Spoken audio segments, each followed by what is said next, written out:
What up you guys, Mr. Mooney1235 here again. Gonna start something a little bit new on this channel. We're gonna be doing discography reviews. I'm going to be reviewing an entire band's discography of my choice and giving my thoughts on every single album that they've released so far in their career.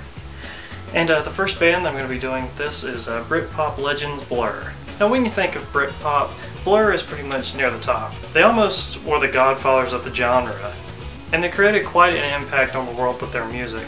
They never gained as much of a following in the US as they have in the UK, being that there was only one US single that became really popular, which was Song 2. Girls and Boys made very little impact over here in the US, but it still can be heard, I guess I should say. But one of my favorite bands, after I got into Gorillaz, I got into Damon Albarn's other work, and I found out that I enjoyed this band about as much as I did Gorillaz.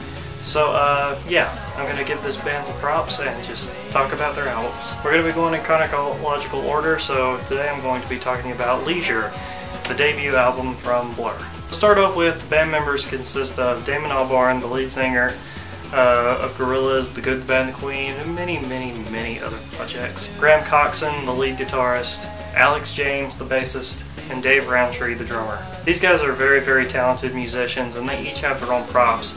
And what's really cool about it is none of them would really look like they would be able to play music as good as they do. Dave Roundtree and Graham Coxon both look like huge nerds, but man, Graham is one of the best guitarists probably in all of England, in my opinion. So let's dive right into this thing. Now the very first Blur album that I ever got was Think Tank, their most recent album, which was released in 2003. That was probably not the best place to start, because on that album Graham had already left the band due to him and Damon having some arguments about, you know, future projects and stuff like that. So Graham was basically almost kicked out, or he left, I'm not sure which, but all the guitar work was done by Damon on Think Tank. So that album wasn't really great to start with, so I'm glad that I worked my way backwards. This right here, their debut, was actually one of the very last ones that I got before I collected every single CD in their discography. When I first got it, to be honest with you, I hated it. I thought this album was like Blur's worst work. You could really tell that it was a debut album. There wasn't anything special about it. But the only reason I think I thought that way is because I was already spoiled by Blur's other work, which was a lot more technical, had a lot more instrumentation, had a whole lot more things going for it than what Leisure has. Leisure doesn't go far off from the basics of drum, guitar, vocals, bass. You might have like a keyboard melody, and there's one song that actually starts with a harmonica. But apart from these small little things, this album just contains the main band instruments. And in re-listening to this album after a pretty long time of not listening to it, especially for this review, I gotta say, I've changed my opinion on this. This album is actually really good. If you want something quick, simple, to the point, isn't too technical, easy to listen to, really simple lyrics, then you'll probably enjoy this. That was a huge thing to mention. When Blur first came out, Damon wasn't the best lyricist, and you can really tell that in this album. Some songs on this thing don't contain more than like 15 words, they're just jumbled back and forth. A whole bunch of really simple rhymes are in this, like you, do, really simple chorus lines. There's one song on here where the chorus is just simply try. It was like songwriting for beginners on this thing. But some of them are still really catchy, and to be honest, I really can't hate some of these songs, even looking at how really simple the lyrics are and everything like that. Obviously, some of Blur's very first singles came off this album. There's No Other Way, Bang, and She's So High. I think I Know was also released as a single, but I'm not really sure. Those songs are all awesome, and they actually take place of the first 4 tracks on this CD. I kind of wish they were spread out a little bit more throughout the album. They didn't put just the 4 main singles at the very beginning of this thing. But still, it does give the album a really great start off. She's So High is one of Blur's more slower songs, but it's also one of those that it's kind of hypnotic. Once again, the lyrics are very simple, but you could seriously just lay back with your eyes closed and listen to the song and just kind of drift off somewhere. It's really kind of hypnotizing, and it's a really beautiful song.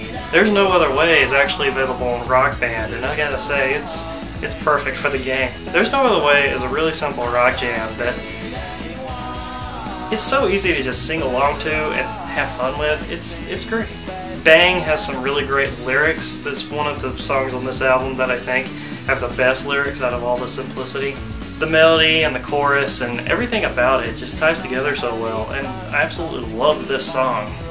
I Know is another one of my favorites as well, mostly because I really enjoy the melody of this song and the sounds that I get, the guitar in the background. Slow Down almost has like a noise rock influence behind it. It's really fuzzy guitars and really huge, big fuzzy sound. Repetition has like a really repetitive keyboard part that just keeps going on and on throughout the song. But it isn't completely repetitive because there are a few times where the song actually changes up a little bit, which is nice. Bad Day has a really cool harmonica beginning and has some really great lyrics. Being that they're still simple, once again. High Cool is probably my least favorite song of this album. There's nothing really special about it, but it's really cool. Come Together. Every single time I see that, I just think of the Beatles song, but it's not near as good as the Beatles song. But still, for this album, it's actually one of my favorite songs, because I enjoy the chorus so much. Full, Birthday, Wear Me Down, those round out the ending of the album.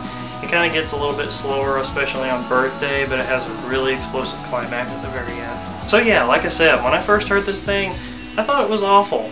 I didn't like it at all. But after re-listening to it just like a day ago, I gotta say, it's really good. It's really simple. If you're looking for music that isn't too technical or complicated, has some crazy solos or anything that has too much more instrumentation in it besides the main band instruments, then listen to this thing. It's pretty much Blur's alternative album. It's before they went completely Brit-pop and they were still discovering their sound. And they were just writing some simple rock songs. So yeah, if you're a fan of alternative music, check out this and see what you think about it. I can understand that Damon's vocals might take a little bit of getting used to, because back in older Blur stuff, he still had a really strong English accent about him, especially in his vocals. As time went on, he's kind of lost that, and it kind of sounds more easier to listen to, but back on older Blur stuff, he really sounded English. You'll see what I mean. Anyway, check this out. I give it a simple 7 out of 10. It's not bad at all. It's just your basic alternative album without that many change up from the main band instruments, and you don't really hear stuff like that a lot nowadays. And it's kind of nice to go back to the simplicity of music. So yeah, check it out. I'll be back soon with Blur's second album, Modern Life is Rubbish. Not all of these reviews are going to come consistently.